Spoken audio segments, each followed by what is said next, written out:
Tout ce que j'ai entendu, j'ai plutôt envie de réagir à ce qui a été dit et je vais le faire vraiment chrono en 5 minutes. Je vous lis un truc. 5 janvier 2023.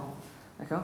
Affaire aux Antilles, un non-lieu a été prononcé par le juge d'instruction. À propos de quoi ?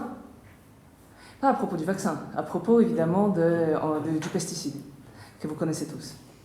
Après 15 ans d'enquête, un pesticide qui a été utilisé aux Antilles, évidemment dans les contextes où il a été déjà interdit en métropole. Comment faire confiance à des substances chimiques qui viennent de la métropole ? Je pense que la question coloniale, décoloniale plutôt, reste une question centrale dans toute cette discussion. Et je pense que les sentiments victimaires, que les sentiments effectivement parfois irritants, les théories du complot qu'on retrouve dans plusieurs pays, en Afrique notamment, mais aussi dans beaucoup de territoires anciennement colonisés, tout cela c'est lié évidemment à un sentiment fondamental d'aliénation. Et ce sentiment d'aliénation est soignable, comme le disait, l'appel aux soins de ces sentiments d'aliénation et de ces processus constants de l'aliénation qui s'auto-entretient. Ça a été déjà, notre attention a été attirée sur ce problème par Frantz Fanon dans les années 50. On n'y est toujours pas. D'accord ? Donc les dénis des justices et l'injustice épistémique à l'échelle internationale et aussi à l'échelle nationale en ce qui concerne certaines classes sociales, c'est la cause de notre situation évidemment complètement catastrophique en ce qui concerne la perte de confiance qui n'est pas liée à la communication. Je ne sais pas, c'est-à-dire il y a des problèmes de communication, pardon, je ne vois plus où se trouve. Voilà, c'est lié évidemment à la communication, j'aurais vraiment adoré en dire davantage, mais tout cela, ça se règle à une échelle, me semble-t-il, moins importante que le déni de justice générale et justice épistémique, plus particulièrement dans les cas dont je suis en train de parler. Donc, moi, j'étais responsable effectivement du texte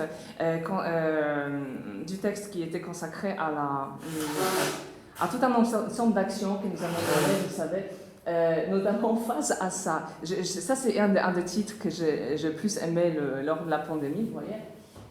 Donc le texte qui appelle de Merkel-Macron salle de l'ONU et de l'Union européenne bâtir un multilatéralisme plus solidaire face au Covid. Qui est-ce qui est censé le bâtir en fait ? Donc ils écrivent à nous dans le monde, les gens qui sont en train de construire le monde, construire la politique internationale. Il y a une absence de responsabilité effectivement qui a été montrée du point de vue des institutions internationales. Et de nouveau, je ne sais pas, est-ce qu'ils appellent ici mon hypothèse était, oui, peut-être c'est Bill Gates à qui il s'adresse en écrivant cette lettre, évidemment en rigolant, parce que ce n'est pas du tout ça qui se passe. C'est la lettre, effectivement, la plus absurde de toutes les lettres. Il y avait des lettres plus sympathiques, c'est nous qui les avons écrites ou coécrites, ça c'est voilà. Il y avait des appels de toutes sortes à libérer les brevets sur les vaccins, c'était mon activité principale en 2021. Et cette activité était motivée par, je ne sais pas si vous vous rappelez, le 28 janvier 2021, tout à fait. On a publié, parce que par erreur, on a publié les contrats que l'Union européenne a signés avec AstraZeneca. Vous vous rappelez ces contrats ? Ils étaient noirs. Ils étaient noirs au sens où on ne pouvait absolument rien voir. Tout était secret, tout simplement. Comment ça se fait que dans une situation absolument exceptionnelle à l'échelle de nos vies, les choses les plus essentielles, à savoir les techniques qui devraient viser effectivement... Pardon ? L'établissement des contrats est tout à fait opaque. Dans ces contextes, ça ne devrait pas avoir lieu. Vous êtes d'accord que ce sont des contrats qui sont signés par nos dirigeants et non pas juste par des entreprises privées. Donc là, cet événement m'a conduit effectivement à me lancer dans une campagne. Une de ces lettres, c'est justement, ça c'est plusieurs événements dont je ne vais pas vous parler parce que c'est juste pour vous dire qu'on a vraiment essayé. On était jeunes, on y croyait encore évidemment. On avait raison, on a échoué. Donc, Voilà, tout ça, ce sont des appels de toutes sortes. Ça, c'est notre idole à tous. Évidemment, ça, c'est encore... Vous savez, il y en a Salk, hein, c'est le type qui a inventé le vaccin contre la polio et qui, en disant « je ne vais pas les breveter », a perdu, selon les estimations, autour de 4 milliards de dollars. Et il a donné ces vaccins gratuitement à l'humanité. Ces vaccins qui ont été ensuite utilisés, n'est-ce pas, par Bill Gates, celui qui aujourd'hui protège l'idée du brevet sur les vaccins. C'est même Bill Gates a bâti son entreprise philanthropique, notamment sur la vaccination, avec un vaccin qui a toujours été libre de droit. Un paradoxe de cette histoire de droit tout à fait intéressant. Bon, donc ça, ce sont toutes sortes d'actions que nous avons menées. Même, vous voyez, même New England Journal of Medicine, même Nature était de notre côté, en un sens, donc ça, on était assez fiers. Évidemment, World Health Organization s'est prononcé également en faveur de la levée de brevets sur les vaccins. Et c'est là où on s'est rendu compte que cette organisation est un puppet organization. Elle n'a pas le pouvoir. Ceux qui ont le pouvoir, ce sont les gens qui lui donnent le plus d'argent. Et les gens qui lui donnent le plus d'argent, ce sont actuellement des fondations philanthropiques de très grande échelle, notamment la fondation Bill Gates. Donc évidemment, vous connaissez peut-être, ça c'est... justement, le directeur absolument adorable de l'Organisation mondiale de la santé il y a 2 jours, effectivement, c'était le April's Fool, le poisson d'avril. Il a choisi d'avoir un t-shirt comme ça. Quand ce virus sera terminé, j'aurai toujours envie de rester à distance de certaines personnes, n'est-ce pas? Mais bon, voilà, ça c'est une petite blague bête. Voilà, donc tout cela pour vous dire que les inégalités à l'échelle globale sont juste tout à fait insupportables, à mon avis. Ça fait partie des... là, il y a beaucoup trop de choses qui plus est qui se répètent, mais je voulais quand même arriver à quelque chose. Ah, ça c'est Gordon Brown, qui était aussi de notre côté. Jusqu'au moment où effectivement d'autres médias en France ont présenté les vaccins de façon différente. Bien, non, j'arrête les diapos parce qu'évidemment j'ai plein de jolies images, ça vous aurait plu, mais je vais juste dire une chose tout à fait qui me paraît tout à fait essentielle par rapport à ce qui était dit auparavant. Donc Paul Lowe a dit qu'il y a 2 axes qu'il faut défendre, c'est l'axe équité et l'axe autonomie. Je pense que ces 2 axes vont ensemble, effectivement, au sens aussi où autonomie, ce n'est pas seulement l'autonomie des moi qui décide si je me fais vacciner, c'est aussi l'autonomie des pays qui doivent pouvoir décider quel type de vaccin vont-ils ou quel type de soins veulent-ils proposer à leur population. Cette autonomie a été complètement... refusé tout simplement à tout un ensemble des pays, notamment des pays africains qui étaient infiniment moins par ailleurs concernés par la pandémie. Et pourtant les contraintes, et ça je le sais à la fois de mes collègues mais aussi de mes étudiants, les contraintes qui ont été imposées par l'Europe à des étudiantes et étudiants africains ont été juste infiniment plus sanitaires, plus grandes que celles qu'on avait ici. Et évidemment, l'absence des services forts publics de santé sur place rendait la vie infiniment plus difficile à cette population qui aurait dû se retrouver davantage protégée.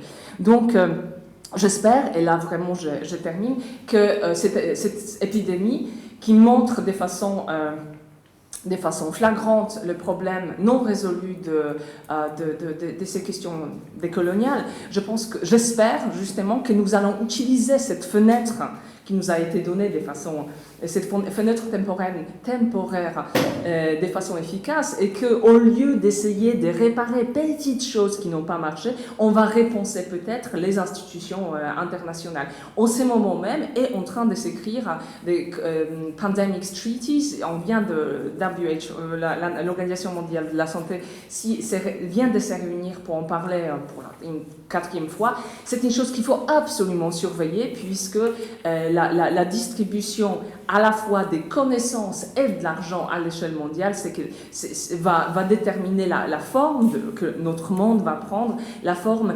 du ressentiment qui va grandir ou diminuer à l'échelle internationale. Et ça, c'est notre responsabilité. Et donc, merci infiniment à ces groupes, à cette institution formidable qui sera là, j'espère, pour nous accompagner dans cette quête. Merci.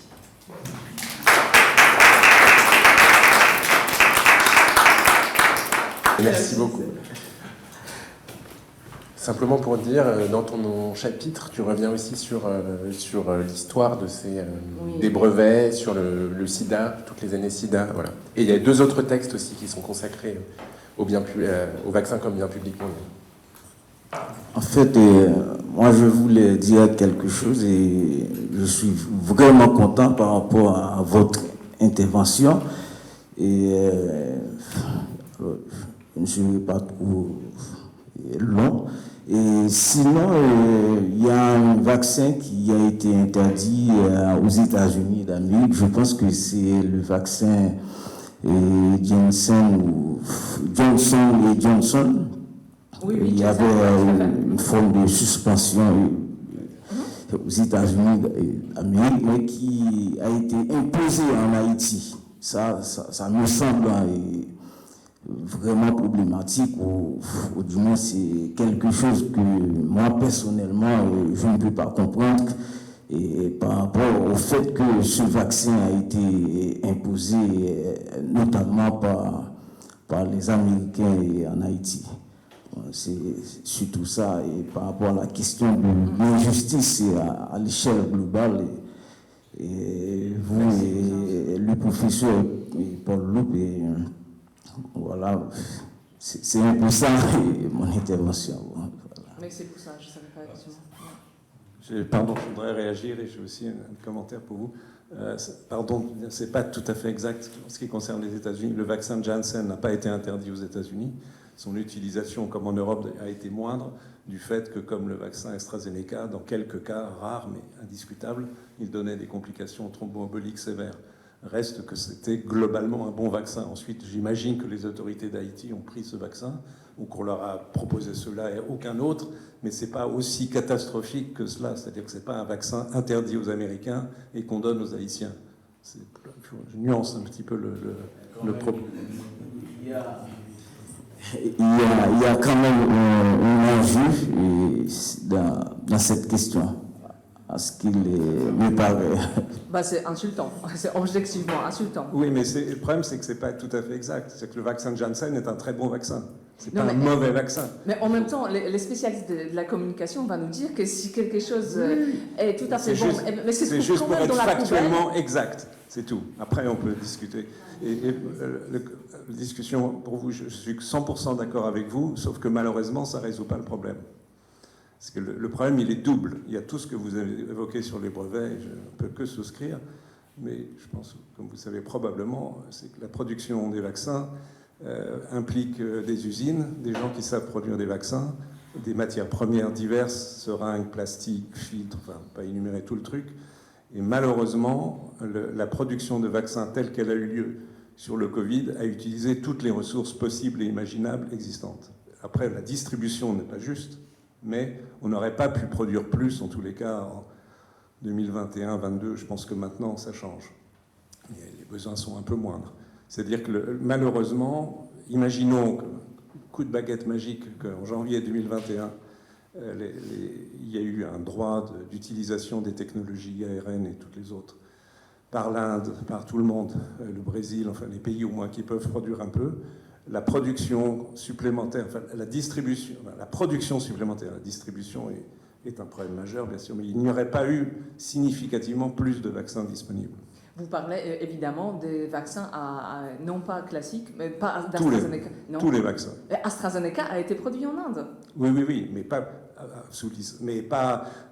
sous licence avec AstraZeneca. Non, mais là, nous parlons des capacités. Vous parliez juste des capacités. Oui, Inde était capable de produire AstraZeneca. Mais bien sûr, le Brésil peut produire des vaccins, l'Inde peut produire beaucoup de vaccins, mais toutes les capacités de production ont été mobilisées, qu'elles soient indiennes, brésiliennes, chinoises, Enfin, on ne sait pas extrêmement tout à fait bien en Chine, mais enfin, globalement, les productions... Et il y a eu des pénuries de matières premières pour la production de vaccins. Donc malheureusement, même si je suis 100% d'accord avec vous, il ne faut pas imaginer que s'il y avait eu un changement politique majeur à l'échelle mondiale, on aurait beaucoup vacciné, on aurait plus vacciné, on aurait pu vacciner mieux en termes de distribution, avec l'existant, mais on n'aurait pas pu produire beaucoup plus de vaccins, il faut le savoir. Il y a toute une partie de mon article justement qui parle des infrastructures, notamment en Afrique du Sud, où effectivement on pouvait faire beaucoup plus qu'on faisait, et que ce qu'on faisait, on faisait juste l'embouteillage des choses qui ont été produites ailleurs, parce qu'on ne voulait pas dévoiler notamment des recettes. Maintenant, la honte a marché, hein, donc évidemment, d'abord Moderna a effectivement partagé toute la procédure, et non pas juste la composition du vaccin, mais aussi les savoir-faire. Ça s'est fait il y a à peu près un an, et ensuite honte a aussi marché sur Pfizer, pas aussi efficacement que chez Moderna, mais tout cela vient de nouveau. Ça crée des blessures épistémiques, ça crée des traces qui vont des choses comme justement les non-lieux dont je viens de parler. Ça crée des traces qui vont juste renforcer la méfiance. Et comment ne pas se méfier? Comment ne pas se méfier si on pense à tout ce qui guide à ce qui s'est passé à Alabama dans les années 50, 60, vous savez tous pourquoi la population afro-américaine est aussi méfiante à l'égard de la médecine officielle, puisqu'ils ont de très bonnes raisons. Ils ont été maltraités par les refus de soins contre la syphilis, n'est-ce pas? On a fait une expérience sur eux pendant 30 ans sans rien dire à personne. Ça fait partie de la mémoire collective. C'est des mini-ajouts de ce type qui brisent complètement la confiance. Vous me détestez déjà, pardon. Je ne sais pas.